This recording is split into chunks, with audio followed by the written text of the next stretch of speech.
হাজবেন্ডের সঙ্গে কাজ আমার মিলামেশা হয়েছে, তখন আমি তো মানে রক্ত দেখা তো অজ্ঞান হয়েই পড়ে আছি। পড়ে যাওয়ার পরে এখন মানে উনিও আমার হাজবেন্ড যে উনি আমাকে অনেক করতেছে যে কি হয়েছে। তারপরে দেখতেছে যে বিছানায় পুরো রক্ত দিয়া তলানো।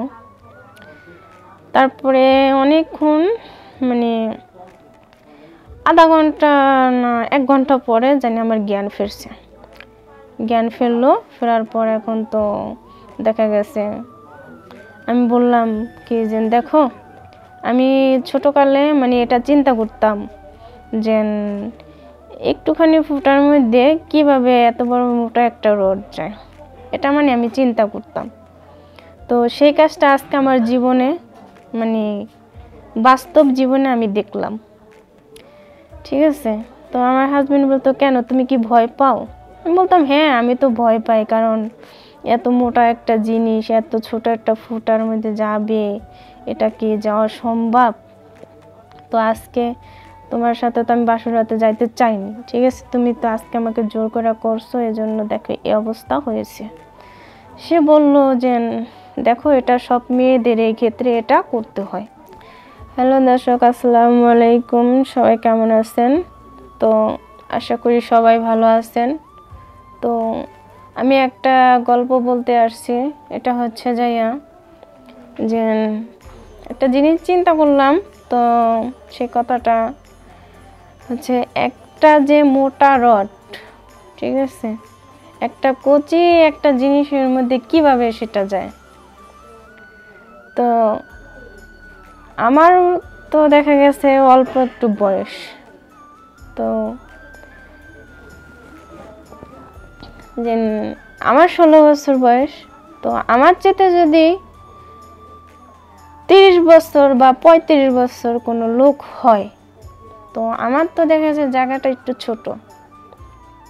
তো ওই যে জায়গাটা ছোট, যে এটা ভাবলাম যে একটুখানি ফুটার মধ্যে মোটা একটা রড কিভাবে ঢুকবে। তো এইটা নিয়ে মানে আমার প্রচুর টেনশন লাগে।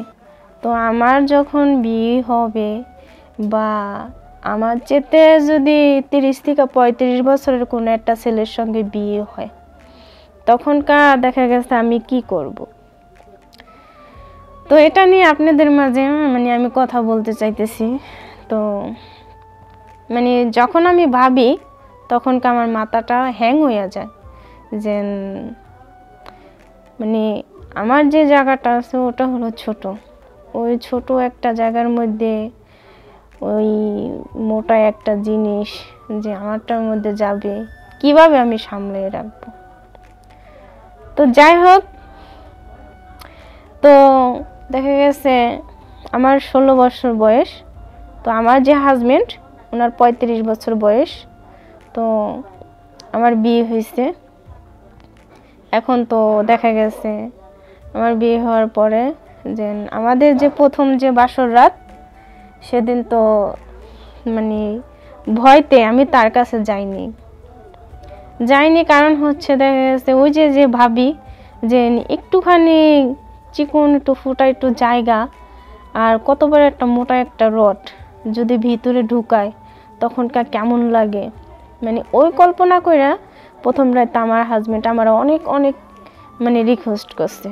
আমি কিন্তু যাইনি আমার হাজবেন্ডের কাছে। তো দেখা গেছে আমার যে হাজবেন্ড ছিল এর পরের দিন উনি আমাকে অনেক জোরাজুরি করছে। জোর করার পরে উনি মানে তারপরে আমাকে আর কি জোর করে উনি আমাকে করলো। করার পরে এখন তো দেখা গেছে আমার যে বিছানা, আমি তো মনে করেন ছটফটাইতেছি, চিৎকার করতেছি যে দেখো, তুমি আমাকে ছেড়ে দাও, তুমি আমাকে এরকম কাজ করো না, ঠিক আছে। সে বলল দেখো, তুমি আমার ঘরের বউ, তোমাকে যদি আমি না করি করব কাকে?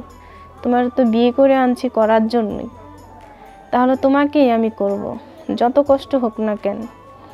কিন্তু বাসর রাতে করি না, পরের দিন করছি, এত কষ্ট হয়েছে মানে ঢুকে না, এমনভাবে সে ঢুকাইছে মানে বিছানা রক্ত দিয়া মানে তলায় গেছে। তলাইয়া গেছে একবারে বিছানা। তলায় যাওয়ার পরে এখন তো আমি তো মানে অজ্ঞান হইয়া পড়ছি যে আসলে একটা মেয়ে মানুষ যখন বিয়ে হয় যখন হাজবেন্ডের সঙ্গে একসাথে বাসর রাতে থাকে তখনকার কেমন লাগে।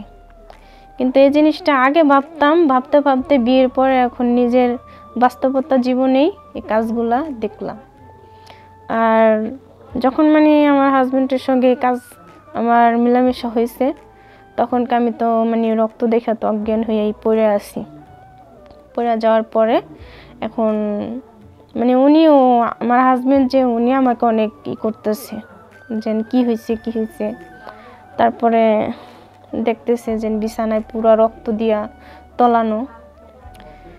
তারপরে অনেকক্ষণ মানে আধা ঘন্টা না 1 ঘন্টা পরে জানি আমার জ্ঞান ফেরলো। ফেরার পর এখন তো দেখা গেছে আমি বললাম কি যে দেখো, আমি ছোটকালে মানে এটা চিন্তা করতাম যে একটুখানি ফুটার মধ্যে কিভাবে এত বড় মোটা একটা রড যায়, এটা মানে আমি চিন্তা করতাম।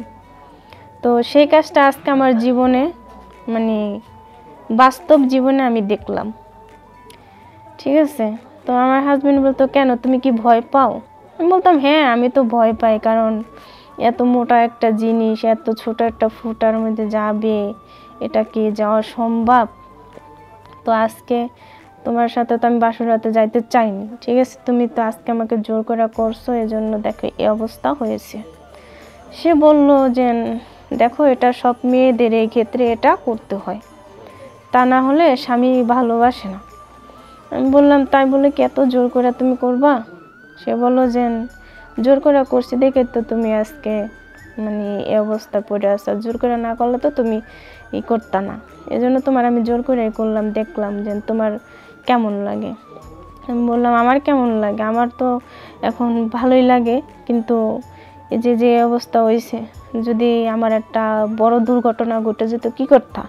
সে বলল কি যে দেখো এটা কোনো মানে হাজবেন্ড চায় না যে বউ রাইখা যে করার অন্য কোনো মেয়ের কাছে যাইবো বা করবো, ঠিক আছে, এটা চায় না। আমি বললাম সেটা ঠিক আছে অবশ্যই, কিন্তু তুমি আমার কাজটা ঠিক করো না, জোর করে করছো, করে রক্তমুক্ত বের করে দিছো। তো যাই হোক স্বামী তো, তুমি যদি করতা আস্তে আস্তে 2 দিন 4 দিন লাগতো না হয়। সে বললো কি আমার তো ধৈর্য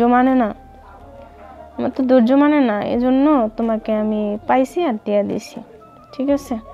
আমি বললাম যে আমি তো ছোট মানুষ, এখন তুমি তো আমার চেয়ে বয়সও কত বড়, এখন সেটা তুমি আমাকে কি জন্যই করলো বলো? আমার ভালো লাগে না তোমার ছাড়া, এই কারণে এটা করছি। আচ্ছা ঠিক আছে, সমস্যা নাই। তো দর্শক দেখা গেছে আমি এটা ভাবতে আমার 16টা বছর পার হয়ে গেছে। পার হয়ে যাওয়ার পরে এখন সেই কাজটা আমার বাস্তবে আমি মুখোমুখি হওয়ার কারণেই যে আজকে আমার এই অবস্থা। তো আমার হাজবেন্ড আমাকে অনেক সুখ দিয়েছে, সুখ দেওয়ার পরে আমারও খুব ভালো লাগছে, তারও খুব ভালো লাগছে। তো দর্শক অনেক ছোট ছোট মেয়েরা দেখা গেছে এরকম হয় যে ভাবে যে স্বামী কত বড়, আমি কত ছোট, এটা কিভাবে যাবে, কি করবে। কিন্তু বোঝা যায় যখন বিয়ে হয় তখনই বোঝা যায় স্বামী স্ত্রীর ইটা।